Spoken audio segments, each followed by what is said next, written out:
Hadis riwayat Abu Daud, ketika kita bertakbir mengucapkan fayaqulu, kata Nabi, Allahu Akbar. Ucapkan Allahu Akbar. Ada kabir, ada akbar, itu berbeda. Ketika Anda ucapkan kabir, sesuatu yang besar, agung, berharga, penting. Akbar, ismu tafdil, lebih penting. Karim, mulia. Akram, lebih mulia. Iqra bismi rabbikal ladzi khalaq, khalaqal insana min 'alaq. Iqra wa rabbukal akram.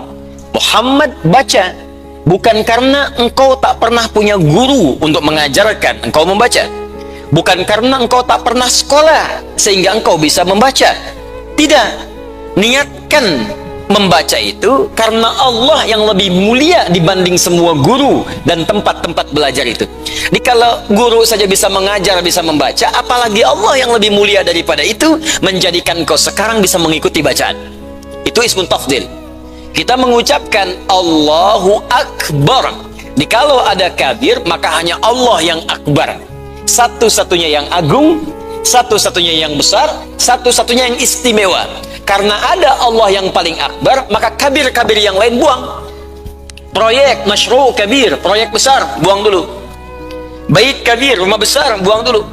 Kendaraan yang penting, buang dulu. Karena sekarang saat kita sedang sholat, kita hanya mengatakan hanya Allah yang akbar, yang lain kecil semua. Itu yang dimaksudkan. Makanya ketika tangan mengangkat di hadis Muslim nomor hadis 397, termasuk juga di Al-Bukhari nomor hadis 711, ketika mengangkat tangan mihadwa mankibaihi, baik sejajar dengan bahu ataupun sejajar dengan daun telinga. Ketika mengangkat sejajar dengan bahu ataupun sejajar dengan daun telinga, dua-duanya sama. Yang telapak menghadap ke depan, yang punggung menghadap ke belakang. Buang urusan dunia semua ke belakang. Dan jadikan semua fokus hanya kepada Allah. Hadapkan dirimu ke depan, ke kiblat, dan jadikan Allah yang maha besar. Buang semua ke belakang. Kenapa sholat sering terganggu? Karena ketika lisan mengucapkan Allahu Akbar, dunia pada masuk. Itu nggak dibuang. Itu yang dimaksudkan. Makanya dalam kalimat iyyaka na'budu, ikhtisas, majukan iyyaka ke depan untuk mengkhususkan, berusaha. Kalau sudah takbir, usahakan semua hanya karena Allah. Nanti makna luasnya bukan hanya sholat. Sholat itu hanya latihan. Sholat latihan membuat kita tersambung dengan Allah. Karena itu ibadahnya disebut dengan sholat, dari kata silah. Ya, silah.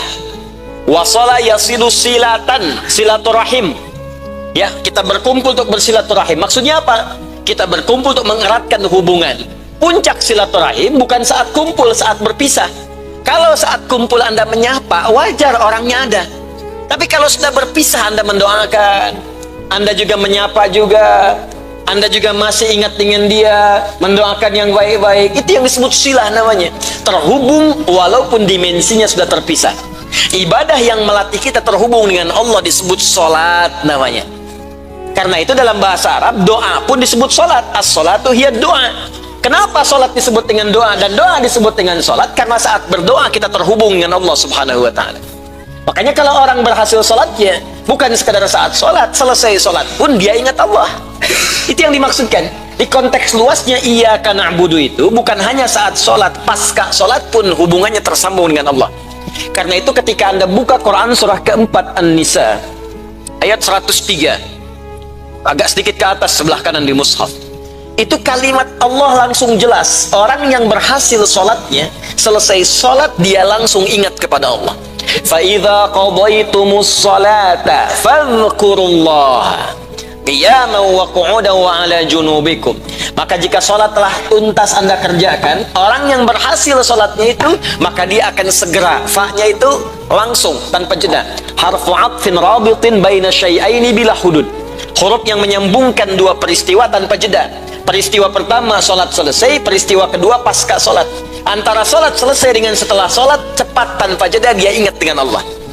Qiyaman, jalan. Makanya orang jalan ingat Allah keluar masjid nggak akan tertukar sendal. Nggak ada tertukar sendal. Karena tahu saat akan dipakai ingat Allah. Mustahil kalau ingat Allah bisa tertukar. Mustahil. Di pekerjaan itu nggak akan menyentuh yang haram karena ingat Allah. Dan saat duduk pegang komputer, pegang buku, nulis, mustahil mengerjakan yang haram. Wa ala junubikum, saat tidur pun ingat Allah. Maka kalau tidur ingat Allah, mustahil tidur dengan pasangan orang lain. Ini suami di samping tidur sama pasangan orang gitu. Ada sesuatu yang salah. Itu mustahil. Ini semua dari kepala sampai kaki itu semua terjaga. Jadi kalau orang sudah nekat berbuat maksiat terang-terangan, maka ada yang sangat fatal yang harus diperbaiki. Hati-hati, hati-hati. Dulu orang mabuk sembunyi-sembunyi, sekarang orang bangga mabuk di depan orang. Dulu orang zina sembunyi-sembunyi, sekarang orang selingkuh bangga diberitakan. Awas, ini ada sesuatu yang bahaya ini.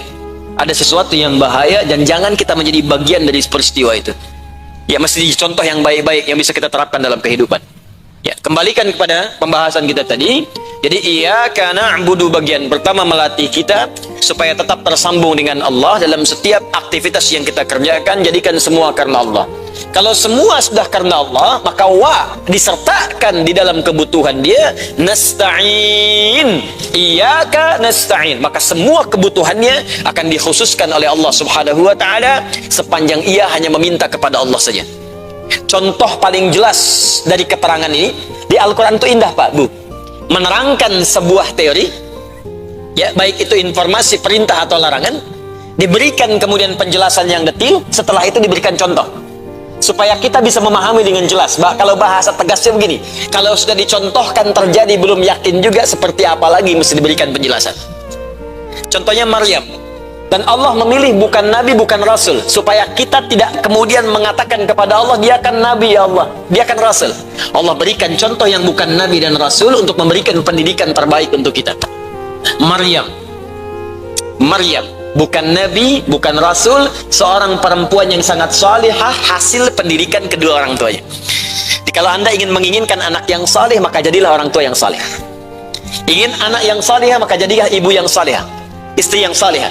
Maka otomatis kesolehan orang tua akan langsung menurun kepada anaknya, jika itu disiapkan untuk diteruskan. Tapi kalau didiamkan, gak akan nyambung.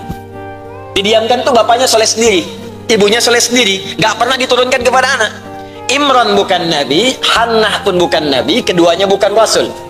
Dipilih oleh Allah untuk memberi contoh kepada kita sampai disebutkan dalam surahnya langsung dengan namanya surah Ali Imran. Al, keturunan ke bawah tanpa jeda, itu al.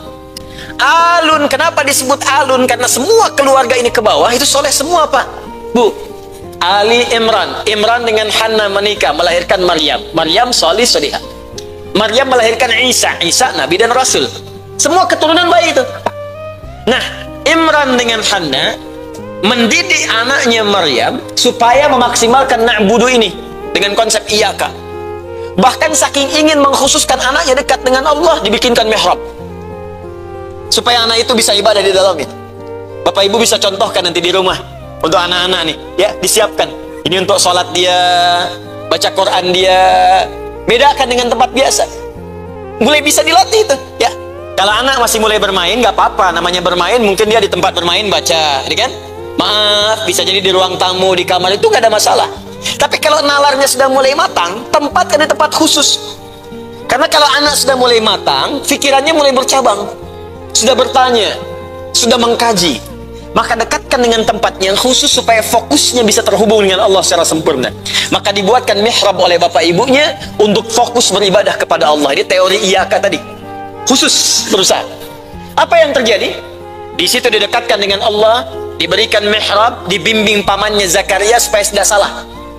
Awas ya, hati-hati, hati-hati. Jangan sampai ada yang ibadah nggak punya pembimbing. Nanti besok-besok sholat maghrib 4 rakaat. Baik, lihat sini, apa yang terjadi? Sekarang lihat baik-baik. Ketika na'budu maksimal, maka nasta'in tanpa diminta pun datang. Quran surah ketiga ayat 37. Paling kiri sebelah bawah. Fataqabbalaha rabbuha biqabulin hasanin wa ambataha nabatan hasana wa kaffalaha Zakaria. Ada ayatnya? Kullama dakhala 'alaiha Zakaria al-mihraba wajada 'indaha rizqa. Qala ya Maryamu anna laki hadha? Qalat, lihat baik-baik kalimatnya, huwa min indillah. Inna Allah yarzuqu man yasha bighairi hisab. Fataqabbalaha rabbuha biqabulin hasanin. Ketika orang tua itu maksimal meniatkan karena Allah mendidik anaknya supaya dekat dengan Allah, maka diterimalah ikhtiar orang tua itu.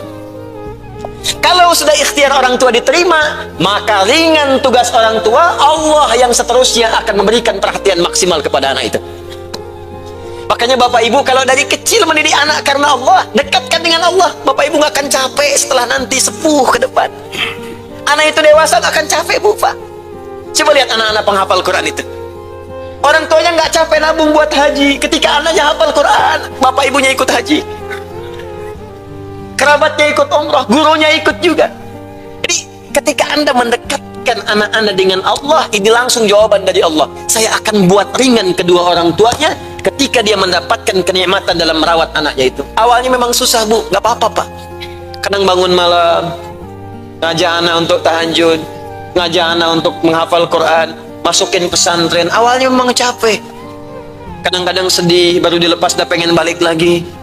Pengen nginep juga di pesantren, kalau perlu pengen nyantri juga gitu kan. Terus baru pulang dah pengen balik lagi, baru sepekan dah mikirin bekalnya habis apa belum. Nanti kalau sudah buahnya mulai dipetik, maka akan terasa nikmat ke dalam jiwa, melekat di dalam hati.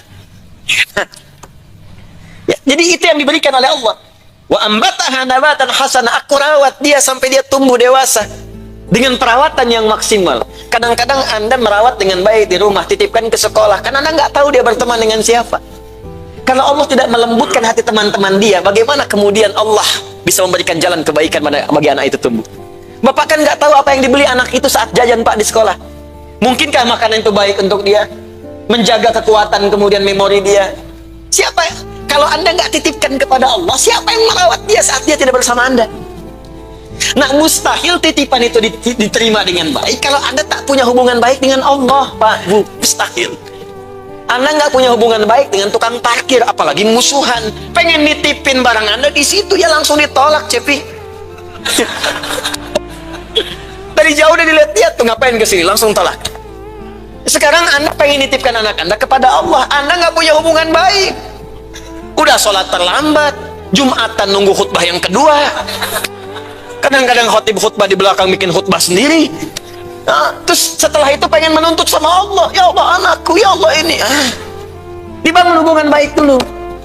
Nah, setelah itu apa yang terjadi? Wa kafala Zakaria, ada yang bimbing, panggil guru ngaji, bikin mihrab, ya, dekatkan dengan Allah. Setelah itu, perhatikan kalimatnya. Kullama dakhala 'alaiha Zakaria al-mihrab wajada 'indaha rizqa. Setiap Nabi Zakaria masuk ke mihrabnya Maryam untuk mengantarkan keperluannya, apakah pakaiannya, kebutuhan belajarnya, makanannya, tiba kemudian beliau terkejut karena di dalamnya sudah ada yang diperlukan. Wajada 'indaha rizqa. Kalimatnya umum, semua ada di situ. Butuh buah, ada buah di situ. Butuh makan, ada makan di situ. Kalimatnya menggunakan kullama, menunjukkan rutinitas. Jadi bukan sekali dua kali. Di setiap ngantarkan ada penasaran. Ini bapak ibunya nugaskan saya ngantarkan ini, tapi kok sudah ada di situ? Ditanya, qala ya Maryamu anna laki hadza. Maryam, dari mana semua ini? Paman kan yang tugas ngantarkan, kenapa sudah ada di sini? Karena anak ini terbiasa iyyaka na'budu, hubungannya dekat dengan Allah. Anak yang didekatkan dengan Allah, maka yang pertama keluar di lisannya kalimat-kalimat kebaikan yang lekat dengan Allah. Ajari anak Anda subhanallah, alhamdulillah, Allahu akbar, astaghfirullah. Maka apapun yang terjadi pada dirinya, maka kalimat itu yang keluar di lisannya pertama kali. Anak mau disuntik, yang keluar bukan sakit, astaghfirullah ya Allah, astaghfirullah. Dulu ada anak kecil mau disuntik yang disebut nama Allah, astaghfirullah ya Allah, ampuni dosaku ya Allah, ampuni. Mau disuntik minta ampuni dosa.